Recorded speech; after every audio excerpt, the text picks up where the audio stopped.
Didier Lechien, bonjour. Vous êtes le représentant de la liste Nous la Bretagne. Merci de nous consacrer ce temps sur le sujet cœur de ville, cœur de bourg. Les 3 questions porteront sur les sujets suivants: la vision, les moyens et l'action.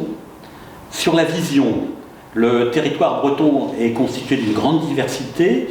Y cohabitent villes, villes moyennes, petits bourgs et centres qui sont souvent en crise, avec un grand secteur rural où domine un habitat diffus, mais où les commerces et services de proximité se font rares. Comment imaginez-vous le modèle d'aménagement territorial breton pour demain? D'abord, bonjour, et puis un salut à l'ensemble des membres et des bénévoles d'EPS Habitat. Sujet important que l'aménagement du territoire, et en tant que maire de Dinan, je suis bien évidemment particulièrement sensible à ce sujet. Je sais que Thierry Burlot est aussi très mobilisé sur ce sujet de l'aménagement du territoire en Bretagne. Rappelez quelques mots. D'abord, en quelques mots, dire que l'aménagement du territoire en Bretagne, il a reposé sur les villes moyennes, sur un réseau de villes moyennes et de territoires ruraux. C'est ce qui a fait la force, l'identité même de la Bretagne. Son développement, il s'est fondé sur ce réseau de villes moyennes, en connexion étroite avec leur arrière-pays rural. Et la crainte que l'on peut avoir aujourd'hui, c'est que la métropolisation, qui ne concerne pas seulement la Bretagne, mais qui concerne la France tout entière, ne concentre les richesses, les moyens sur quelques territoires, pour ce qui est de la Bretagne, sur 2 territoires en particulier, Rennes et Brest, au détriment du reste du territoire régional, au détriment des villes moyennes et des territoires ruraux. L'essentiel, ce qui est important, c'est de préserver ce polycentrisme qui a fait et qui fait toujours la force de la Bretagne.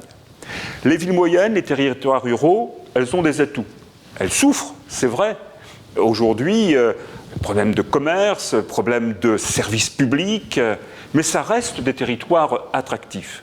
L'enjeu de ce nouveau pacte territorial que nous proposons avec Thierry Burlot, c'est justement de préserver cette attractivité qui fait la force des villes moyennes et des territoires ruraux, en lien étroit avec les métropoles, car il ne s'agit pas bien évidemment de dire, mais oui, il ne faut pas dire les métropoles, il ne faut pas de métropole, il ne faut que des villes moyennes. Les métropoles, c'est aussi une chance pour la Bretagne.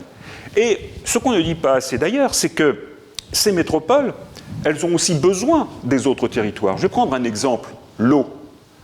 La métropole de Rennes, en eau, elle se fournit essentiellement dans le département des Côtes-d'Armor, et notamment dans le pays de Dinan. Beaucoup de personnes, de salariés qui travaillent dans les entreprises rennaises ou dans les entreprises brestoises, elles vivent où? Elles vivent sur d'autres territoires que les territoires métropolitains. Donc on voit bien que cette interdépendance, c'est aujourd'hui une réalité en Bretagne. Donc ce polycentrisme, il faut le maintenir. Il faut réinventer des centralités de proximité. C'est pour cela que nous appelons à un nouveau pacte territorial. Et Thierry Burlot a une idée assez intéressante, c'est de faire des 21 villes bretonnes des capitales régionales dans leur secteur. C'est-à-dire de dire, toutes les villes bretonnes, elles ont des atouts. Par exemple, Guingamp, puisqu'on est ici sur le territoire de Guingamp, capitale de l'éducation artistique. Et on va trouver des activités, des services, des entreprises qui seront en lien avec cette activité et qui vont permettre ainsi à Guingamp et à d'autres de mettre en avant les atouts dont elles disposent et de devenir des références au niveau régional et au-delà au niveau national. Chaque ville, chaque territoire, les 21 pays bretons ont des atouts qu'il faut valoriser, qu'il faut préserver, valoriser et développer. C'est ça notre ambition pour la Bretagne en termes d'aménagement du territoire. Un aménagement qui soit équilibré et qui profite à tous et pas seulement à quelques-uns. D'accord. Alors au niveau des moyens, l'État, avec la loi Elan de 2018, par l'action de l'Agence nationale de cohésion des territoires et la région Bretagne, se sont dotés d'outils de réflexion, de développement pour les centres-bourgs et les centres-villes. Par exemple, l'établissement foncier de Bretagne, cœur de ville, petite cité de demain. Quel bilan faites-vous de ces outils existants? sont-ils suffisants? Ils sont déjà nombreux. Depuis quelques années, on multiplie les dispositifs. Action cœur de ville, dynamisme des centres-villes et centres-bourgs, petites villes de demain, et il y en a d'autres. Donc aujourd'hui, je dirais que ce n'est pas pas assez de dispositifs dont on souffre, c'est peut-être de trop de dispositifs, ce qui complexifie d'ailleurs la décision publique, ce qui complexifie l'action publique. Et la ville de Dinan est par exemple inscrite dans un dispositif qui s'appelle Petite Ville de demain, et on a aussi profité du programme Dynamisme des cœurs de ville. Mais aujourd'hui, la difficulté pour un certain nombre de villes, de collectivités, c'est l'ingénierie. C'est-à-dire qu'il faut avoir les moyens en interne de pouvoir profiter de ces dispositifs. La difficulté, elle est là. Si vous n'avez pas en interne les moyens de vous inscrire dans ces dispositifs, de mobiliser les moyens qui sont attachés à ces dispositifs, eh bien, vous aurez beau être éligible, vous aurez beau être inscrit dans ce type de dispositif, ça ne fonctionnera pas. Et on risque de créer finalement une autre fracture entre les collectivités, les villes, les territoires qui auront les moyens d'avoir cette ingénierie, de profiter de ces dispositifs, et ceux qui n'auront pas été retenus ou qui n'auront pas les moyens d'en profiter. Donc il faut faire attention de ne pas reconstituer des fractures. Ces dispositifs ont néanmoins le mérite d'exister. Encore un peu tôt pour en faire le bilan, puisque c'est en ce moment que l'on signe les conventions, notamment Petite Ville de demain, avec les différents partenaires et en particulier l'État. Donc encore trop tôt pour en faire le bilan. Mais faisons attention de ne pas créer de nouvelles fractures entre les collectivités, les villes, les territoires qui sont retenus, tout dire de ces dispositifs, et ceux qui ne le sont pas. Puis, moi, il y a un sujet qui commence à m'interpeller, c'est que moi je constate que de plus en plus, que ce soit l'État, mais aussi la région un peu, on recourt de plus en plus à des appels à projets. C'est-à-dire que qui a les moyens de répondre aux appels à projets? C'est-à-dire que là aussi, il faut avoir les moyens de pouvoir y répondre. Et quand vous n'avez pas les moyens, qu'est-ce que vous faites? Vous restez les bras ballants en regardant les trains passer. Le risque, il est aussi là. Finalement, ce n'est pas une histoire de performance de ces outils, c'est une histoire qui soit accessible et qui puisse effectivement se mettre pratiquement à la place des collectivités pour aider et les faire rentrer dans des dispositifs qui changeront. Il faut qu'il soit lisible, cohérent et utilisable par tous. Voilà. Et que les critères d'éligibilité soient clairs. Oui. Voilà. Moi, je pense que déjà, si on réussit à répondre à ces 4 questions, je pense que ces dispositifs seront efficaces.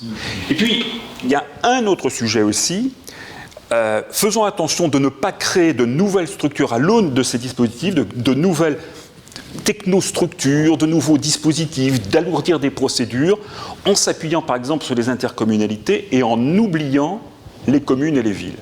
Ceux qui sont aujourd'hui en proximité avec les habitants, et la crise sanitaire l'a révélé, ceux qui sont je dirais, en contact direct avec les acteurs du territoire, ce sont d'abord les communes, ce sont d'abord les villes, ce sont d'abord les maires de ces collectivités. Et faisons attention de ne pas complexifier les processus décisionnels au niveau territorial entre la région, les intercommunalités, et finalement de rendre l'ensemble de ces dispositifs compliqué, complexe à mettre en œuvre, et de rendre illisible à terme l'action publique au niveau territorial. Très bien, je pense que c'est effectivement un débat important. De nombreux Bretons sont attachés à la qualité de vie en maison individuelle et souhaitent ce mode d'habitat. Aujourd'hui, cette volonté se développe principalement dans le secteur rural, dans les centres-bourgs.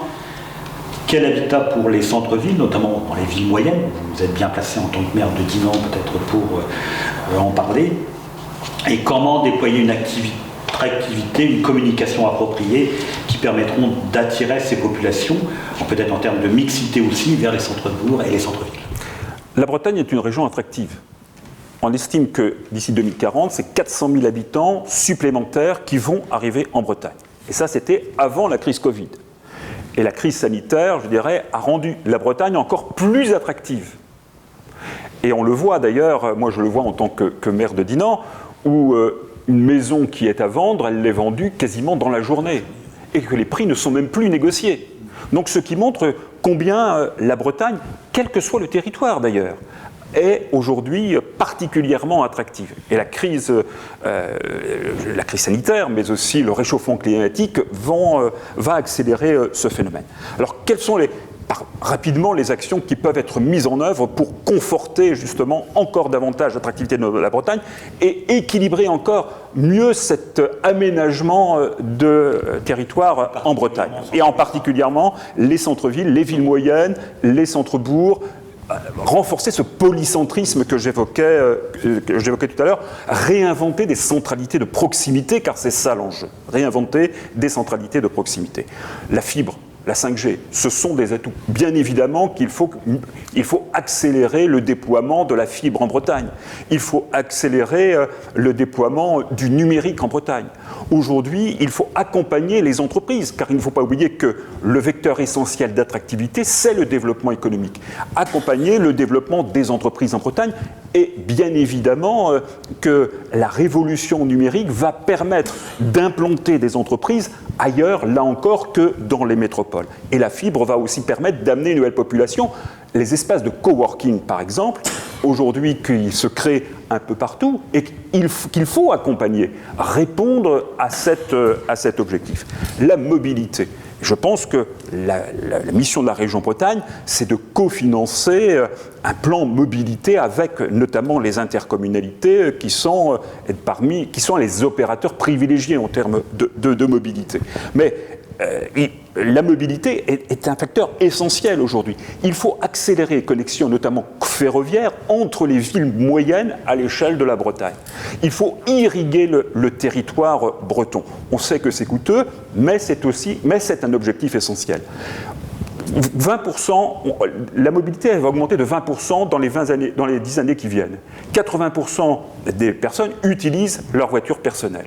Et on sait bien que le recours au transport collectif fait partie, là aussi, des priorités que nous devons avoir. En termes de reconquête de logement, là aussi, il y a des impératifs. Logement vacant, c'est une réalité, notamment dans les centres-villes et dans les centres-bourgs. Beaucoup de logements vacants, pourquoi ? Pas parce que les Bretons, ils voulaient des maisons individuelles. Et que dans les centres-villes, dans les centres-bourgs, on n'était pas en situation de leur offrir une maison individuelle. Logement vacant, il faut avoir une politique volontariste. Là encore, on parlait tout à l'heure des dispositifs, Petites Villes de demain, etc. En matière de logement vacant, vous avez une multiplication de dispositifs, une dispersion de moyens qui font que les politiques qu'on a mises en œuvre jusqu'à présent ne sont pas forcément opérationnelles ni efficaces. Donc il faut concentrer les moyens, mobiliser des moyens importants pour remettre des logements sur le marché. Et puis il y a des cas particuliers comme les centres-villes anciens, où là aussi il faut accompagner les villes dans la révision des règlements des secteurs sauvegardés, etc., de façon à adapter ces logements à la réalité d'aujourd'hui, et notamment à la demande des habitants, qui ne sont pas bien évidemment une demande qui a évolué par rapport à ce qu'elle était il y a encore quelques années. Logement inclusif, il faut que l'on développe en Bretagne, plus que nous l'avons fait jusqu'à présent, un logement qui soit totalement innovant en matière d'accueil des personnes âgées, par exemple, de colocation, avoir pour les personnes âgées des résidences avec des espaces communs et des espaces personnalisés. Voilà, il y a en matière de logement, il faut faire preuve d'innovation, inventer de nouveaux procédés. Le recours à de nouvelles mesures, à de nouvelles formules, à de nouveaux financements doivent être aussi mobilisés. Et puis, ce qui fait l'attractivité des villes, c'est aussi leur dynamisme commercial. Ouais. C'est bien évidemment, c'est le développement de l'offre culturelle, c'est le développement de l'offre sportive, et ne pas oublier aussi la santé. Je dirais qu'on s'installe dans une ville moyenne, on s'installe dans un bourg rural parce qu'on est assuré de trouver un médecin, de trouver un pôle de santé, de trouver pas trop loin un hôpital. C'est aussi ça c'est un enjeu essentiel d'aménagement du territoire. Offrir toutes les activités culturelles et sportives, maintenir une offre de soins de qualité. C'est tout cela qui sera de nature à conforter l'attractivité de nos villes moyennes et de nos territoires ruraux. C'est un ensemble, c'est une globalité. Ce n'est pas une seule action, c'est une multitude d'actions qui vont être de nature à conforter l'attractivité de nos villes moyennes. C'est l'ambition de Thierry Burlot et de la liste qu'il conduit, Nous la Bretagne, de porter cette ambition pour la Bretagne et pour ses territoires. Merci Didier Le Chien.